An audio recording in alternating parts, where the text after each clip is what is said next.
सुधांशु जी, कौन सी वो पार्टी देश की बची है जब तक जिस पर अभी तक आपकी किसी एजेंसी ने रेड नहीं किया हो? शिवसेना से लेकर कांग्रेस, हर किसी को आप कटघरे में, और तमाम विपक्ष का कहना है कि आप सरकारी एजेंसीज का दुरुपयोग कर रहे हैं और आप जानबूझकर मनीष सिसोदिया को कटघरे में खड़ा कर रहे हैं। चलिए, बहुत अच्छा आपने सवाल किया। जब हम सत्ता में नहीं आए थे 2014 से पहले, आप बताइए कौन सी ऐसी पार्टी बची थी जो कि जांच एजेंसियों घेरे में ना आई हो? कांग्रेस के जमाने में 2G, CWG वगैरह वगैरह उनके थे, सपा थी, बसपा थी, लालू प्रसाद यादव जी थे, DMK थे, कौन नहीं था भाई? यानी जब सत्ता में, तब ये तो खैर उस समय इनका अस्तित्व नहीं था, इसलिए वो विषय इनका नहीं लागू होता।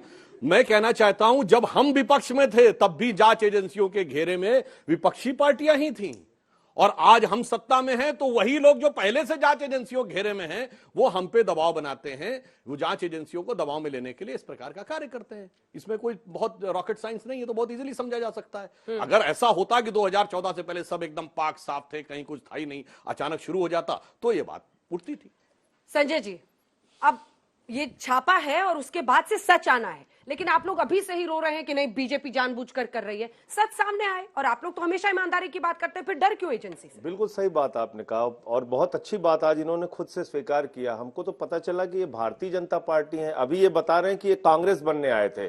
जितनी बुराइयां कांग्रेस में थी, जितने छापेमारी वो विपक्ष पे करना चाहते थे, वही सारे काम ये करेंगे। जब इनसे जीएसटी पे सवाल पूछो, बोलो ये तो कांग्रेस करना चाहती थी। महंगाई पे सवाल पूछो, अरे महंगाई तो कांग्रेस के समय में ज्यादा थी। बेरोजगारी पे सवाल पूछो, अरे बेरोजगार, तो आप अपनी पार्टी का नाम बदल दीजिए, आप एक कांग्रेस 1 हो जाए, कांग्रेस 2 हो जाइए, आप दोनों लोग अपना अपना तय कर लीजिए। दूसरी बात, जो ये पूरा मामला है, आप देखिए कि कब शुरू किया गया। जैसे ही पंजाब हम जीतते हैं, गुजरात जाते हैं, हिमाचल जाते हैं, छापों का दौर शुरू हो गया। जैसे ही आम आदमी पार्टी, केजरीवाल जी जाते हैं गुजरात के अंदर और कहते हैं कि भाई हम दिल्ली का मॉडल यहां पे लागू करेंगे, पहला आक्रमण क्या होता है? फ्रीवीज, रेवड़ी, मुफ्त की रेवड़ी। जब उस पर हम बताते हैं कि भैया 10 लाख करोड़ रुपए तो आपने अपने पूंजीपति मित्रों का राइट ऑफ किया है और 5 लाख करोड़ रुपए टैक्स माफ किया है, तब आप सीबीआई, ईडी, इन तमाम जांच एजेंसियों को लेके आते हैं। असल मसला यह है कि आज भारतीय जनता पार्टी ने यह स्वीकार किया है कि अरविंद केजरीवाल बनाम मोदी का इलेक्शन होगा 2024 का, भारतीय जनता पार्टी बनाम आम आदमी पार्टी का इलेक्शन होगा 2024 का। आप खुली लड़ाई लड़ना चाहते हैं, आप शिक्षा के मॉडल को, स्वास्थ्य के मॉडल को रोकना चाहते हैं, जिसकी लोकप्रियता आज पूरी दुनिया में है। अमेरिका के राष्ट्रपति की पत्नी हिंदुस्तान आती है तो कहती है केजरीवाल का स्कूल देखना है। आप उस स्कूल के मॉडल को रोकना चाहते हैं जिसके बारे में न्यूयॉर्क टाइम्स अपने फ्रंट पेज पे खबर छाप रहा है मनीष सिसोदिया की, कि दिल्ली में शिक्षा की क्रांति हुई है, केजरीवाल ने शिक्षा की क्रांति की है। आप शिक्षा और स्वास्थ्य, 2 मॉडल जो सबसे लोकप्रिय है, उस पर आप पहले स्वास्थ्य मंत्री को गिरफ्तार करके जेल में डाल रहे हैं, अब शिक्षा मंत्री पे कार्रवाई कर रहे हैं। अगर शराब मुद्दा होता तो मैं पूछना चाहता हूं सुधांशु जी से, गुजरात के अंदर क्या हुआ?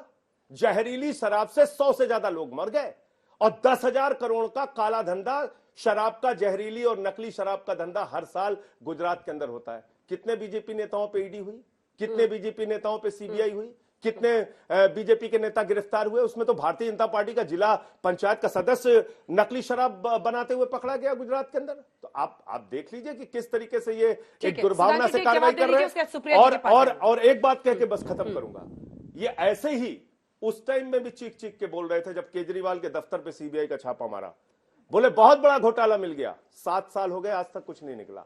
मनीष सिसोदिया पे पहले भी सीबीआई का छापा मारा, बोले बहुत बड़ा घोटाला मिल गया, आज तक कुछ नहीं निकला।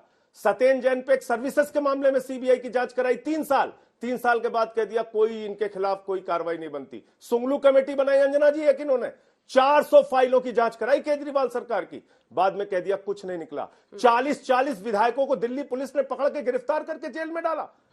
एक सोमनाथ भारती, उनके कुत्ते को पकड़ने के लिए 40 पुलिस वाले गए थे, बोले इनका जबड़ा चेक करना है कुत्ते का। इस तरीके से कार्रवाई कर रहे हैं। आबकारी घोटाला है क्या सर? समझा दीजिए जरा। पहले बात मैं बता दूं, ये सोमनाथ भारती जी को जो कुत्ते को पकड़ने के लिए गए थे, उनकी वाइफ ने कंप्लेन की थी कि वो मुझे कुत्ते से कटवाते हैं। अच्छा, तो पूरा बताया करिए ना, इसलिए पुलिस गई। अब एक महिला कंप्लेन करेगी, जांच नहीं करनी चाहिए अगर आप कह रहे हैं। और दोनों पति पत्नी फिर साथ रह रहे हैं, आप ही लड़वा रहे थे। ओहो, अब देखिए, कह रहे पति पत्नी भी आप लड़वा रहे थे, गजब है भाई। काम करते हैं आप लोग। खैर आपकी अब आ रहे हैं झगड़ा मुद्दे पार्टी पे। है आप लोग। अब देखिए, सबसे पहले देखिए इनके मुंह से क्या निकला, दिल की हसरत कैसे निकली कि 2024 में मोदी बनाम केजरीवाल होगा। भैया हमसे लड़ने से पहले उनसे लड़ने को तैयार है। यानी जो 8 साल पुरानी पार्टी है वो 136 साल पुरानी पार्टी से अपने को पहले ही बड़का नेता मानने लगी कि हम लड़ेंगे, आप कहां लड़ने वाले हैं। दूसरा, शायद संजय जी ध्यान नहीं दे पाए, मैंने जब नाम गिराया तो कांग्रेस के घोटालों के भी नाम गिनाए थे। तो कांग्रेस के घोटाले अपने जमाने में, आप बदला कौन? ये वो पार्टी है जिसने आज कहा था आरोप लगते ही इस्तीफा, सारा केस लोकपाल को ट्रांसफर होना चाहिए। वो आज कहते हैं कोर्ट से तो छोड़िए, कहते हैं ये जांच फालतू फंड में की जा रही है। ये कैसे बदले हैं और ये कैसे बदलते हैं कि जिस कांग्रेस के खिलाफ भ्रष्टाचार का आरोप लगाकर ये सत्ता में आए, झंडा हिला हिलाकर इन्होंने रामलीला मैदान में अपने राजनीतिक आंदोलन में अपने वैचारिक प्रणेता अन्ना को बरगलाया हुआ कहकर इन्होंने सत्ता ले ली, उसी कांग्रेस से लिखित समझौता करके सत्ता प्राप्त किया। तो बदलाव तो इनमें आया है, राजयोग के साथ राजरोग इनमें आया है। अन्यथा कभी आपको लगता है ये वही आम आदमी पार्टी है जो पहले कहती थी आरोप लगते इस्तीफा देना चाहिए, अब कह रहे हैं कि ये हो रहा है। अच्छा, एक बात और कह दूं कि आप कहते हैं कि साहब ये घोटाला है क्या, तो उसकी जांच हो जाने दीजिए। इसमें दूध का दूध पानी का पानी। और सच और झूठ की बात, जहां तक ये बात कहते हैं, अब ये बताइए, जिसकी पार्टी के नेता न्यायालय में माफी मांग चुके हो झूठे आरोप लगाने के लिए, नितिन गडकरी जी, अरुण जेटली जी, मनीष तिवारी जी के खिलाफ, अब उनकी सत्यता को कितना प्रामाणिक माना जाए जिन पे झूठे होने की सर्वोच्च न्यायालय की मोहर है? सुप्रिया जी, आपके पास आते हुए, चूंकि उन्होंने जिस विषय को उठाया है और ये तो आपको अभी से निपटा रहे हैं, कह रहे हैं 24 में अब लड़ाई मोदी जी और केजरीवाल जी की होगी। मुझे सबसे पहले तो एक बात की बड़ी खुशी है अंजना जी, आपके सवाल को काट के बोल रही हूँ, बड़ी खुशी इस बात की है कि महिला की कंप्लेन पर देखिए इन्होंने पुलिस भेजी थी, कुत्ते से कट, महिला याद आई, अंततोगत में महिला याद आ गई, बड़ी अच्छी बात है, महिला की कंप्लेन पर भेजी थी। उसके बाद इन्होंने कहा ये घोटाले वो घोटाले, 2-4 मिनट के लिए सब भूल जाइए, ना हमारा घोटाला ना उनका घोटाला, ना सब भूल जाइए। बीजेपी के पास एक ऐसी वॉशिंग मशीन है, एक ऐसी गंगा बह रही है भारतीय जनता पार्टी के पास, सारे सर्व से आपके दाग धब्बे धुल जाएंगे। येदियुरप्पा जी पर ईडी सीबीआई की जांच चल रही थी, ना जी अब तो गडकरी जी को हटाया जाएगा, येदियुरप्पा जी को पार्लियामेंट बोर्ड लाया जाएगा। हेमंत बिस्व शर्मा पर ईडी की जांच चल रही थी, मुख्यमंत्री बनते ही फाइल बंद, मुंह जबानी बंद। मुकुल रॉय इनके पास आए तो फाइल बंद हो गई, चले गए फाइल खुल गई। रेड्डी ब्रदर्स, मतलब कितने नाम मैं गिनाऊं, इनको जब आप ज्वाइन करते हैं तो दाग धब्बे धोकर, गंगा नहाकर, पुण्य प्रताप से इनकी गोदी में बैठ जाते हैं। अगर इनके खिलाफ बोलिएगा तो जो एजेंसी है, चाहे वो ईडी हो, चाहे वो सीबीआई हो, चाहे वो इनकम टैक्स हो, वो इनके नए फ्रंटल है। मेरी जानकारी, मेरे सोर्सेज का कहना यह है, आप लोग सूत्रों के माध्यम से खबर चलाते हैं, मेरे भी सूत्रों का कहना यह है कि भारतीय जनता पार्टी के फ्रंटल बड़े नाराज हैं, उनको घर बिठा दिया है, नए फ्रंटलों से काम करा रहे ईडी सीबीआई और इनकम टैक्स से, तो बड़ी नाराजगी चल रही है, जैसे पार्लियामेंट बोर्ड को लेकर चल रही है। चलिए, उससे हमें कोई लेना देना नहीं है। मेरा अपना मानना यह है कि विपक्ष के खिलाफ एजेंसियों के दुरुपयोग का एक नया कीर्तिमान भारतीय जनता पार्टी स्थापित कर रही है, और इनको लगता है अगर गवर्नेंस करने का मॉडल यह है तो आप करिए, आप अपना असली चाल चरित्र चेहरा दिखा रहे हैं, दिखाइए।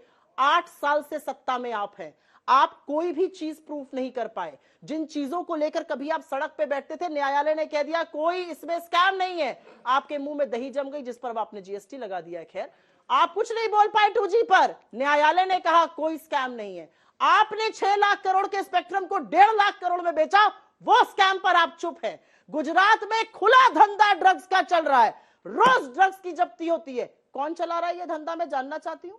क्यों सरकार ईडी, एनआईए, क्यों सरकार एनसीबी वहां नहीं भेजती है, मैं जानना चाहती हूं। वहां नहीं जाएगी। जीएसपीसी का स्कैम, दाल का स्कैम, तमाम स्कैम जो होगा वो ऑपोजिशन के ऊपर होगा।